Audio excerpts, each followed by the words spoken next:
vous m'entendez régulièrement vous alerter sur l'immense menace, l'énorme menace, le grave danger que représente l'identité numérique et la monnaie numérique.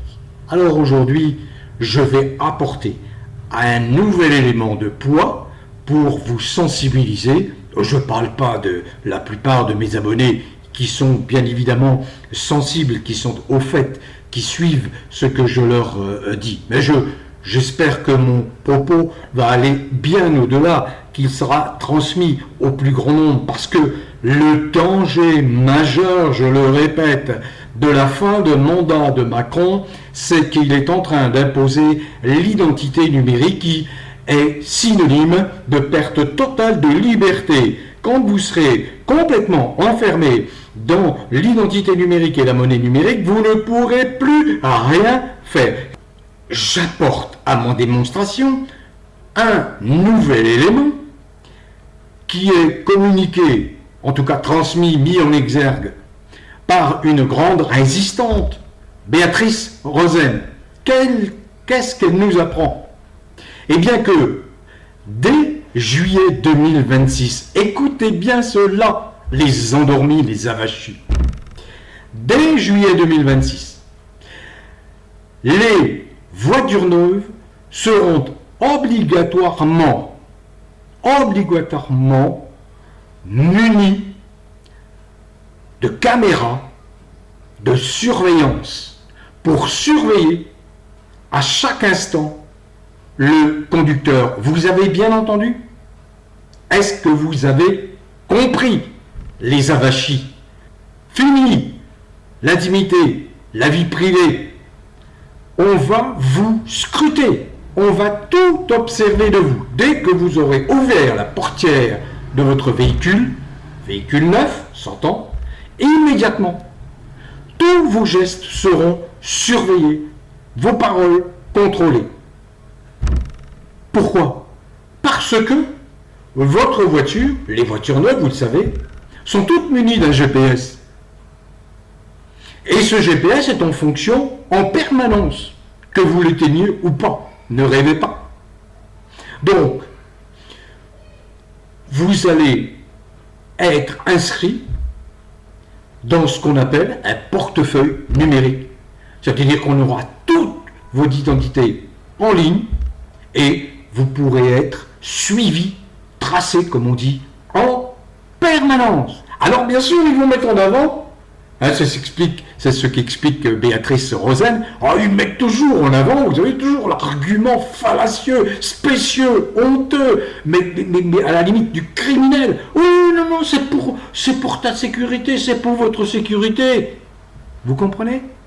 Mais dès le moindre contrôle de l'agent d'un gendarme ou des policiers, eux auront eu le signalement. Le signalement, vous savez, la dénonciation.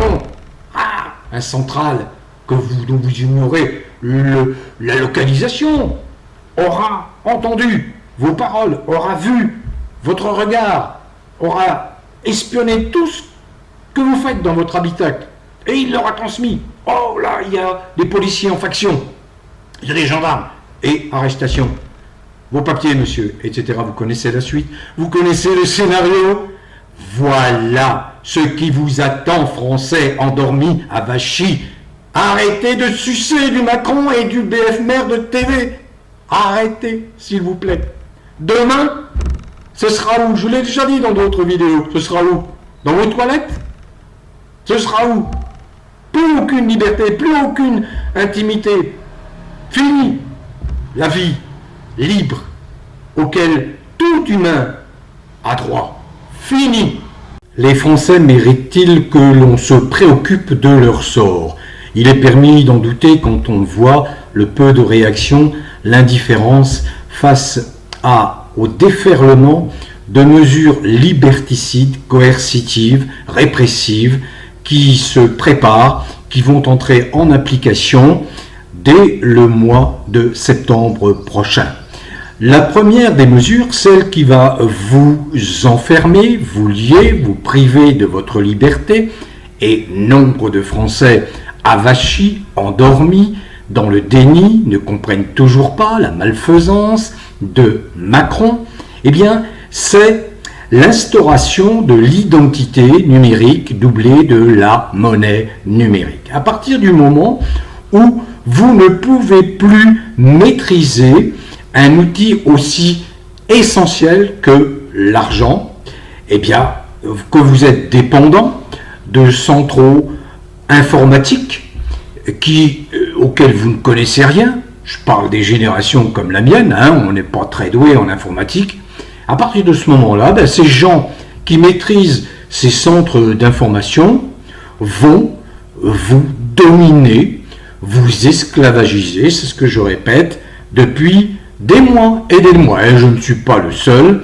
Un illustre personnage aux États-Unis qui s'appelle Robert Francis Kennedy, ministre de la Santé des États-Unis, a lancé une alerte mondiale pour que les peuples de la planète refusent l'enfermement dans l'identification numérique que veut imposer Bill Gates, le criminel Bill Gates, que veulent imposer Schwab, l'ex, je crois, président du Forum économique mondial, qui est la gouvernance du nouvel ordre mondial des mondialistes, dont Macron est un zélé serviteur. Ah oui, mais ça vient de BF Merde TV, ça peut pas être faux. Ah, mais ça vient de ceci, cela. Vous voyez, bon, voilà. La France, c'est ça. Mérite-t-elle la France qu'on la sauve? Alors, il y a quelques politiciens de premier plan. Je pense à Asselineau, je pense à Florian Philippot, je pense à Dupont-Aignan, Philippe Muret, je pense à Pierre de Gaulle. Il y en a d'autres qui sont des gens qui mettent en avant le fait que la France devrait retrouver son indépendance, sa souveraineté. Mais ils sont incapables de se mettre d'accord. En face, que vous parliez de l'extrême ceci ou de l'extrême cela, tout ça c'est du pipeau. Tous les partis politiques qui siègent à l'Assemblée nationale comme au Sénat ont perdu toute crédibilité. Je l'ai expliqué maintes fois depuis 6 ou 7 ans. La France insoumise me paraissait, il y a quelques années, porter le sentiment des Français, en tout cas des Français, qui ont envie de rompre avec cet ultralibéralisme, ce capitalisme, ce fric qui domine tout, qui dirige tout, qui pourrit tout. Bon, mais voyons, lorsqu'il s'est agi de s'opposer à Macron, plus personne.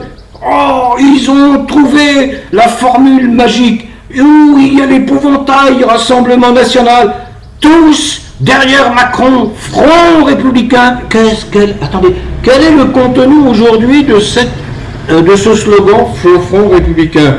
Entre la peste et le choléra. Ni la peste ni le choléra. Bon, voilà. La peste ou le choléra ou la peste. Et aujourd'hui, ils s'esclavent. Et ils ont remis ça en 2022. Front républicain, etc. Je ne parle pas des autres lamentables partis politiques. Je vous renvoie au jugement de Simone Veil, la philosophe, grande résistante auprès de Général de Gaulle, pas de l'autre, et qui avait les propos les plus durs sur les partis politiques qui sont absolument un non-sens. Un parti politique ne sert à rien en démocratie. La seule démarche qui vaille, c'est la démarche initiée, je vois en 2005, par certains porte-paroles qui ont travaillé pour faire échouer le référendum pour avaliser, accepter cette fumisterie du traité commune constitutionnel européen. Eh bien, la seule démarche qui fait, c'est la démocratie directe. C'est tout. Pas d'intermédiaire, on n'a pas besoin de députés, on n'a pas besoin de sénateurs. Voyons, à quoi ils servent ces gars-là? Ils vous piquent 20 000 euros et ils vont la nique derrière. Vous êtes content dès qu'ils ramassent. Puis après, ils sont bourgeoises. J'ai 15 000, 20 000 euros. Regardez-moi, je pontifie, je vais dans ma circonscription, je leur raconte n'importe quoi. Ils boivent ça comme du petit. On est bien notre petit député. Oui.